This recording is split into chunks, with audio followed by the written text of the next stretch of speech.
Hey everybody, how y'all doing? Okay, so just got back from church. Oh my gosh. Oh my gosh. I don't know if it's because I was just like so jazzed from last night. This is the scarf from Me for a Thousand Me. Thank you, Me for a Thousand Me. Um, or maybe it's because it's kind of like the time of year where everybody comes back to town because the summer is over, the snowbirds come back. The church was packed today. I it was packed. All on the floor and even upstairs. It was full.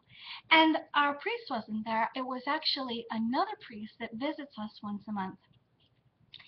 And it was incredible. When I got up to the narthex, like right even before I got in, well, I was already like in a state of mind, just really grateful that I could go. So stepped in on the right foot, got right into the narthex, stumbled in right, and took care of some candles. Venerated the icon out in the front there. Lit a candle outside, and then came in and lit three more. I had come actually a lot earlier through Orthros than I had realized, so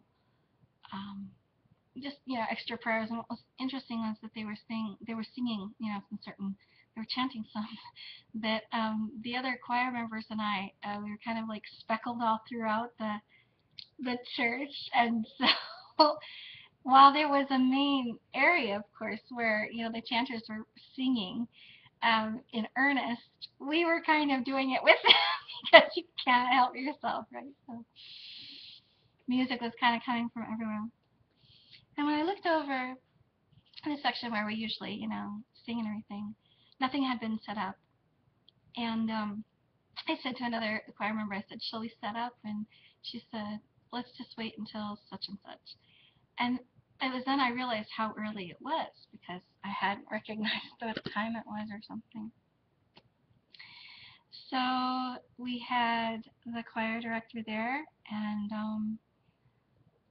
her daughter was there, and there were lots of other people who, used to regularly be there. But the choir was full. I mean, and yet it started out where it was like very, very speckled. It was like not really quite filled in, and then everybody came in. But I wanted to tell something about what happened out in front in our six. So when I was standing just about ready to go into the church before I had, lit my three candles, there was one young lady. She's like, I don't think she's more than 4, and her dad and mother both sing in the choir, and so she had come up into the narthex and was standing there, and I was saying, hi sugar, how you doing, chatting with her and smiling. And I said, hey, you come to sing today? And she was looking at me like, I don't sing, but she stands right there in the choir with us, so she, kind of sort of does that way. And then her father came behind, and we were all just chatting and stuff. And then she had $1 in her hand, and she was handing it to the lady, at the, well, it's like the bookstore there or whatever, but, she's asking her for a candle by giving her $1, right? And Maria comes around from the outside, and she says, oh, for you, I'll do special. And she goes over to the side where there's actually like this, there's a trash can with a step stool underneath it that's right next to, where all of the candles are put outside there. And the narthex, she puts it in front, and then she gets up and, she's lighting her candle and everything. And then at the end, well, even when, she did that for her, the father said, he looked at me and he said, she's a good babushka. We're smiling because, yeah, I think she's Ukrainian or something. I can't remember. We were talking about it. She was talking about, and it was funny because like her part of her family is like Moldovia, and I said, yeah, my husband's family is Moldovia and Bessarabia, and there's a bunch of others too. And then I said, but mostly Lithuanian, and I'm Lithuanian, and then I don't list everything because times 57, right? We just go on forever. So I said, yeah, she's a great babushka. So then when it got to the end and she had said her prayer, she went across herself and she went from left to right. And then Maria said, "Oh, we do it the other way," and her father says, "Oh, well, actually, we're Indian, and so blah blah blah this and that." And I'd never known, what kind of Orthodox he was, and then he was telling all these wonderful things, and she was so happy to learn. It was the sweetest thing, and then. They were all so happy that they were exchanging this information. I said, "Do you realize you taught the younger generation, and then it's like the circle of knowledge." And I don't know, it was very sweet. And then as fast as we were so happy about that, we started all of us talking about the persecution. Oh my gosh. That was one of the big themes actually that was we kept the priest kept listing and listing and listing groups and areas where Christians are being very, very badly persecuted. But the rest of everything else, it's a good thing that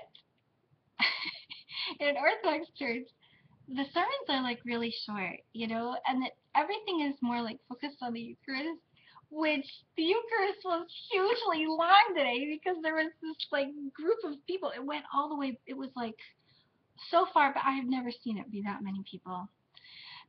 We had to sing so many different songs to make that work. It was kind of funny, but one of the things he kept talking about was, just like. And he did mention Holy Fire today, which was really incredible. But they did the section in Luke about fishing and stuff. But actually in Arizona, most people don't know this, but there are more boats in Arizona than other states, and there is a lot of fishing here. But because it's a desert, people don't think about. But he was talking about just the overwhelming love that God has, and he kept saying it in so many different ways. And I'd have to say, I don't think that I've ever heard any message that was so rich with that ever before. And I had met him before, but I think maybe only one time had I seen him serve uh, the liturgy before. But today it was nice because I could get to hear his voice. I think when I'm listening to the other priests that I'm accustomed to hearing, I don't want to say I don't listen, but I'm accustomed to hearing it, so I'm not always listening exactly to each and every word when he's singing and we're responding. And this time, because it was a different voice I was listening to, my ear is much more keenly attuned. And that same sense of connectedness with the mercy and grace, that happened way early on, and I didn't even notice it as a shift that changed me, and it kind of kept with me through the drive home, and I think I just kind of have it a little bit. I don't know. It hasn't really gone away. There were 5 different songs today that just absolutely knocked me out. And I got to take home the notebook, so I think I'm gonna like start Xeroxing it off and doing that. But there was this one that we were singing.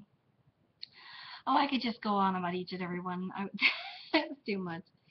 But it felt so great to be back there, and maybe part of it was because we were like all tuned up from last night, which was such a hoot. Um, I don't know. I'm too enamored to like try to describe anymore. And it's weird because I didn't think that I was going to be doing any more vlogs of these, but somehow today it really was special. And yet it was incredibly normal in certain ways. So there's nothing like monumental to tell you, but it was just perfect as it always is. And I was so happy to be home. So yep. And then I found out we're going to be doing Proclus much more, and I love that because I've got it on my phone so I can sing it, and I've got it, like I took home the booklet, and I'm so glad that on Wednesdays I can get to start to do that. So, because I'm used to now doing it alone, so get to hear the songs better and get the words right and everything. Which it was funny. He was talking today. The priest was talking today, and I don't know if it was just because it was the Greek festival or whatever, but he had to talk about Greek stuff, and he was talking about Eureka and where the word came from, and Archimedes. So Gambler was at my church, I guess that's what that means. I don't know. Oh man. The priest had he had a Russian background, not like training wise, I think he was in some monastery or something. Or not monastery. University. I think he was a dean of something, I don't know. And it was weird because when there was somebody who was telling me, his credentials, they didn't mean half as much to me as the love that was so full in his message that it was like, oh wow, all that education is great, but oh my gosh, does he really express that love of Christ? That's just so rich and so beautiful. So there you go. That was it. We got 4 more tickets to the Greek festival, and since the food isn't gone, I guess we have to go there. I don't know how we'll make it down there. It's pretty much a madhouse. But they have like jumpy stuff on, I don't know, Jasper would have a blast doing that.